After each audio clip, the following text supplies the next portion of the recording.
인생과 사업의 용기와 변화를 주는 부자 수업 책 요리입니다. 오늘은 사소하지만 강력한 말의 기술 중에서 리뷰합니다. 지은이는 시부야 쇼조, 출판사는 나무생각입니다. 사람을 끌어당기는 말투. 사람들과 함께 이야기를 나누고 있을 때 그래서 라는 식으로 건성으로 대화에 끼어들고 싶을 때도 있고, 대화 도중에 관심을 잃고 더 이상 집중되지 않을 때도 있다. 물론 상대방이 친한 친구나 연인, 흥미있는 사람인 경우에는 적극적으로 관심을 보이며 귀를 기울이고, 그렇지 않은 사람이나 싫어하는 사람이라면 전혀 관심을 보이지 않는 경우도 있다. 상대방과의 친밀도에 따라 이야기가 재미있게 느껴지기도 하고 완전히 흥미를 잃기도 한다. 하지만 친밀도가 비슷하고 거의 비슷한 내용의 이야기를 듣는 경우에도 어떤 사람의 이야기는 재미있게 느껴지고 어떤 사람의 이야기는 재미없게 느껴지는 경우가 있다. 말을 재미있게 하는 사람과의 대화는 즐거운 것이 당연하다. 반면 그렇지 않은 사람과는 대화에 흥미를 느끼기 어려울 뿐만 아니라 대화를 나누는 것 자체가 고통스럽다. 말을 재미있게 하는 사람이라고 해서 늘 재미있는 소재를 가지고 있는 것은 아니다. 다만 똑같은 이야기를 다른 사람이 할 때에는 그다지 재미있게 느껴지지 않는데, 왠지 그 사람이 말을 하면 자신도 모르게 분위기가 달아오르고 그의 말에 빨려 들어간다. 이런 차이가 발생하는 이유는 말의 내용보다 말투, 즉 화술에 있다. 말을 재미있게 하는 사람은 여성이 바라는 연인 유형 중 항상 상위에 놓이는 대상이다. 실제로 그리 멋지게 생기지도 않았는데 여성에게 인기가 있는 친구를 보고 부러움을 느끼는 사람도 있을 것이다. 또는 회사에서 선배나 관리자에게 사랑을 받고 회사에서도 이득을 보는 사람도 있다. 이와는 반대로 용모나 학력 등 많은 조건을 갖추고 있지만 말투 때문에 손해를 보는 사람도 많다. 사람들이 재미있게 느끼는 말투는 바꿔 말하면 사람을 끌어당기는 말투다. 정말 재미있는 사람이라는 생각을 하게 만드는 말투이기도 하다. 핵심적인 요인으로는 말하는 어조나 표현, 이야기의 전개나 결말로 이끌어가는 방법 등 다양한 부분들을 생각할 수 있다. 우리는 강연가나 개그맨처럼 말로 먹고 사는 사람은 아니기 때문에 듣는 사람을 항상 즐겁게 만들 수 있는 소재나 기술은 흉내낼 수 없고 그럴 필요도 없다. 단, 중요할 때 분위기를 흥겹게 끌어올리는 비결이나 사람을 끌어당기는 말투 정도는 알아둬서 손해볼 일은 없다. 긴장감을 서서히 끌어올리는 롤러코스터식 화술. 말이 능숙한 전문가들을 흉내낼 수는 없지만 그들로부터 배울 점은 적지 않다. 예를 들어 대중 앞에서 자신의 전문 분야를 쉽고 재미있게 풀어내는 사람들 중에는 타고난 달변가들이 있다. 그들의 이야기에는 자기 나름대로의 흐름이 있다. 최근에는 해외여행을 떠나는 사람들이 증가하고 있는 것 같은데, 이런 식으로 세상 돌아가는 이야기를 하는 듯한 방식으로 이야기를 시작한다. 어조도 부드럽고 이해하기 쉬운 화제이기 때문에 관객들은 귀를 기울여 다음 이야기를 기다리는 모습을 보이게 된다.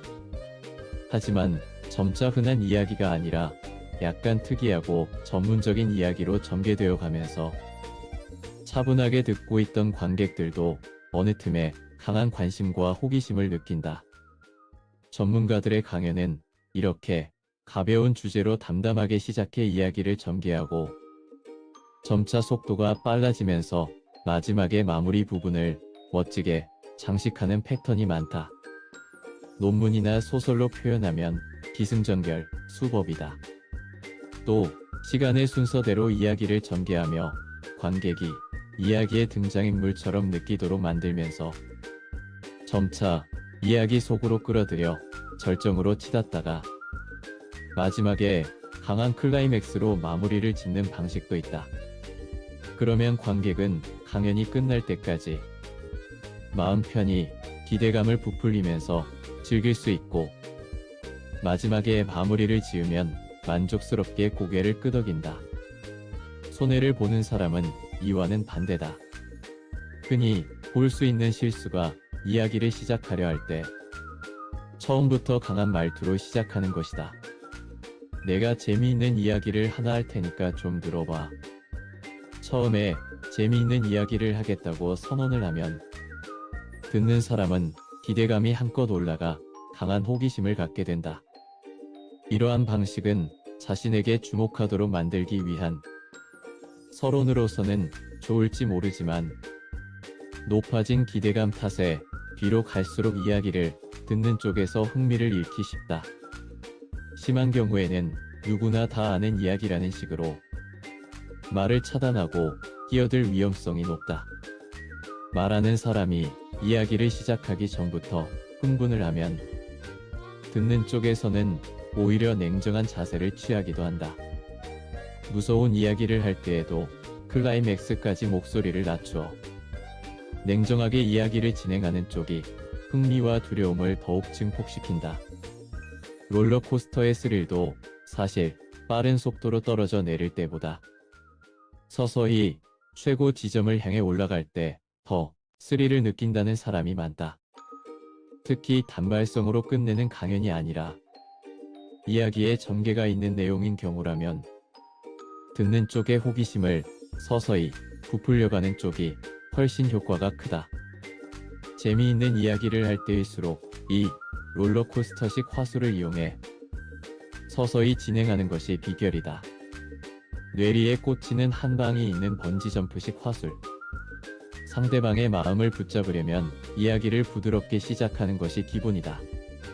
반면 결론을 먼저 제시함으로써 흥미를 끄는 기술도 있다.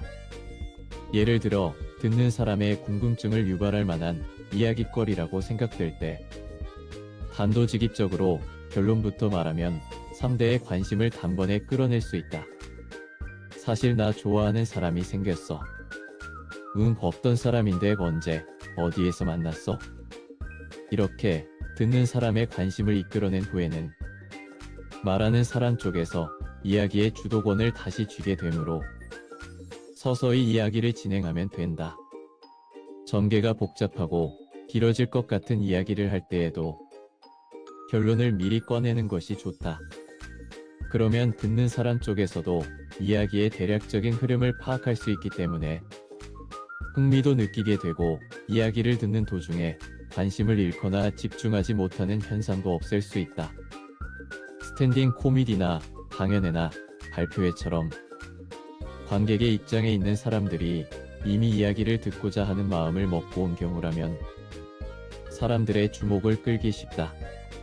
하지만 연회 자리 등에서는 모두 시끌벅적하게 즐기기 위해 모인 것이므로 처음에 모든 사람의 관심을 끌만한 화제거리를 꺼내는 것이 가장 효과적인 화술이다. 사람들의 흥이 올라 집중도를 잃기 전에 승부를 내야 하기 때문이다. 기승전결의 흐름으로 이야기의 긴장도를 올려가는 것이 일반적인 강연이나 대화의 화술이라면 처음부터 강력한 관심을 끌어당길 만한 화제를 던져 청중을 끌어들이는 것은 강력한 스피치의 기술이다. 이야기의 첫 시작부터 관객들의 마음을 붙잡지 못하면 다음 전개가 원만하게 이루어지기 어렵다. 앞서 소개한 롤러코스터식 화술과 비교한다면 갑자기 클라이맥스로 들어가는 번지점프식 화술이라고 부를 수 있다. 이때 주의해야 할 점은 처음에 결론을 꺼내되 자신이 말할 모든 내용을 알아챌 수 있을 정도로 이야기를 쏟아내면 안 된다는 것이다. 좋아하는 사람이 생겼어. 말이 잘 통해서 데이트하기로 약속했어. 모레 6시에 모모 앞에서 만나서 모모 레스토랑에서 식사하기로 했어. 이렇게 좋아하는 사람이 생겼어. 라고 처음에 말해. 관심을 끌어내려고 할 때도 단번에 모든 내용을 이야기해버리면 상대방이 질문할 내용은 그만큼 줄어든다. 그보다는 우선 한마디만 던져놓고 상대방의 호기심을 유발해야 한다. 이후에는 상대방의 질문에 하나씩 대답하는 방식으로 호기심과 흥미를 지속적으로 이끌어내는 것이다. 그리고 마지막에 데이트 약속까지 잡았어. 라는 식으로 마무리를 짓는 것이 최고의 화술이다. 이야기의 시작은 신문의 표제어와 비슷하다고 생각하면 된다. 가장 호기심을 느낄 수 있는 강력한 문장을 간결하게 표현하고 그 상세한 내용은 본문에 풀어내는 것이다. 번지점프식 화술에서도 시작 부분에 강력한 한 방을 주는 이야기를 꺼내고 그 후에 대화를 통해 열기와 호기심을 지속적으로 유발해야 한다. 사건의 단서를 하나씩 해결하는 탐정식 화술. 대화를 하다 보면 유독 재미없게 말하는 사람들이 있다. 특히 없던 사건이나 자신이 알고 있는 내용을 마치 신문 기사를 낭독하듯 아무런 감정 없이 남의 일처럼 담담하게 말하는 사람들이다. 말하는 사람이 감정을 개입시키지 않고 이야기한다면 듣는 사람도 별 관심 없이 담담하게 듣는다. 자신이 경험한 어떤 사건에 대해 어떻게 느꼈는지 그 당시의 심리 상태를 적절하게 표현하지 못하면 현장감은 전달되지 않는다. 자신의 감정이나 감상뿐만 아니라 함께 있던 사람의 언행 등도 적절하게 덧붙여야 비로소 현장감과 현실감이 증대된다. 즉, 현장 묘사를 잘하고 대사나 표정 등도 살아있으며 때로는 몸짓이나 손짓을 섞어 상황을 재현하는 사람이야말로 말을 재미있게 하는 사람이다. 그런가 하면 말을 하는 사람과 듣는 사람은 입장이 전혀 다르다. 한 사람은 이미 이야기의 내용을 모두 알고 있고 다른 한 사람은 전혀 모르고 있기 때문이다. 전자는 전후 사정을 잘 알고 있기 때문에 자세한 부분은 생략하거나 결론만 이야기하는 경우가 있다. 하지만 후자는 상대방의 이야기를 들으면서 상상력을 동원해 조금씩 내용을 이해해 나갈 수밖에 없다. 마치 소설을 한쪽씩 내용을 이해해 나갈 수밖에 없다. 마치 소설을 한쪽씩 넘기며 읽는 것과 같다. 그러한 상상력에 도움을 줄 수 있는 세밀한 대화나 상황 설명을 생략한다면 인과관계도 이해하기 어렵고 당연히 재미도 반감된다. 묘사가 서투른 소설에 감정을 이입하기 어려운 것과 마찬가지로 상황 설명이 부족한 이야기에는 호기심을 느낄 수 없다. 또한 중간에 설명을 생략하고 결론만 이야기해도 듣는 사람들은 호기심을 느낄 수 없다. 독자들이 추리할 틈도 주지 않고 범인을 알려주는 추리소설이 재미없는 것과 마찬가지다. 재미있는 내용이나 사건일수록 묘사를 섞어 서서히 긴장감을 부여하면서 서두르지 말고 이야기를 진행해야 한다. 특히 이야기의 핵심적 요소가 되는 부분이나 클라이맥스 직전의 섬세한 표현은 매우 중요하다. 이 부분만 재미있게 이야기할 수 있어도 듣는 사람의 마음을 끌어당기는 화술을 구사하는 사람이 될 수 있다. 최고의 대화 상대가 되는 법. 처음 만난 사이에서는 서로를 모르는 상황이므로 어떤 말을 먼저 꺼내야 할지 난감한 경우가 많다. 가뜩이나 대화에 대한 자신감이 없는 사람이 만난다면 더욱 그러할 것이다. 그럼 어떻게 해야 상대방과 자신의 불안감을 없앨 수 있을까? 보통 자신이 먼저 재미있는 이야기를 꺼내 분위기를 띄우는 것도 좋지만 상대방을 안정시켜 이야기를 하도록 유도하는 것도 효과적이다. 갑자기 상대방의 직업관을 묻는다거나 결혼관을 묻는 등 맞선을 보는 자리 같은 분위기를 만들면 괜스레 긴장만 더 키울 뿐이다. 이럴 때는 가급적 상대방이 자연스럽게 대답하기 쉬운 이야기부터 꺼내는 것이 좋다. 저는 요즘 체형관리에 관심이 많은 편입니다. 그래서 PT를 받고 있습니다. 혹시 운동에 관심이 있으세요? 모모 씨는 무슨 음식을 좋아하십니까? 평소에 자주 이용하시는 식당은 어떤 음식점입니까? 이처럼 자신의 기호나 신변의 일상적 이야기를 화제로 삼아 자신을 소개하면서 누구나 대답할 수 있는 간단한 질문을 던진다. 자신의 일상적 이야기를 먼저 꺼내야 하는 이유는 그 과정을 통해 조금이라도 더 자신에 대한 정보를 알려준다는 의미도 있지만 상대방이 대답하기 편하게 만들어준다는 배려 차원의 의미가 더 크다. 무의식 중에 사람들은 상대방이 밝힌 정도의 이야기는 자신도 밝혀야 한다는 심리적 균형감에 지배당한다. 이러한 심리를 활용해 자신의 정보를 먼저 밝히고 은연중에 상대방의 정보도 알고 싶다는 식의 분위기를 만들어가는 것이다. 단, 자신의 취미나 전문적인 화제부터 꺼내는 방법은 권하고 싶지 않다. 예를 들어, 자신이 어린 시절부터 축구를 했었고 스포츠 관람이 취미라는 점을 밝히고는 상대방에게 축구를 좋아하냐고 물었다고 가정해보자. 만약 이때 상대방이 자신은 스포츠에 큰 흥미가 없다고 단정지어 말해버리면 대화는 더 이상 진전되지 않고 다시 새로운 화제를 찾아야 한다. 이것은 엑셀러레이터를 밟으려다가 브레이크를 밟은 것과 비슷한 상황이다. 이렇게 순간적으로 대화가 단절되고 나면 그 후에 어떤 화제를 꺼내도 좀처럼 원만한 대화를 이어갈 수 없다. 또 첫 화제에서 대화가 막혀버리면 다음 화제를 꺼내기가 상당히 어렵다.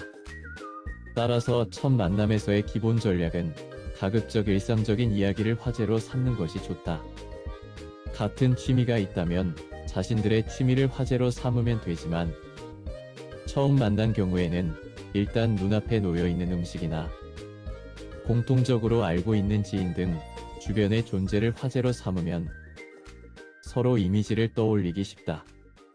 그러면 상대방도 편하게 대답할 수 있을 뿐만 아니라 자신이 좋아하는 것들을 쉽게 꺼내어 자기소개를 하면서 화제의 폭을 넓혀갈 수 있다.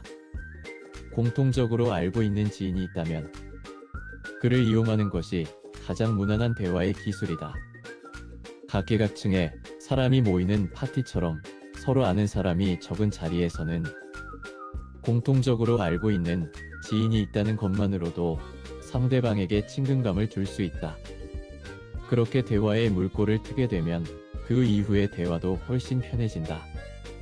대화를 이어가기 위해 무엇보다 중요한 것은 상대방이 대답하기 쉬운 화제를 꺼내는 것이다. 정치, 경제, 종교 등의 어려운 화제나 가정 환경 등의 사적이고 깊은 화제거리는 자제해야 한다.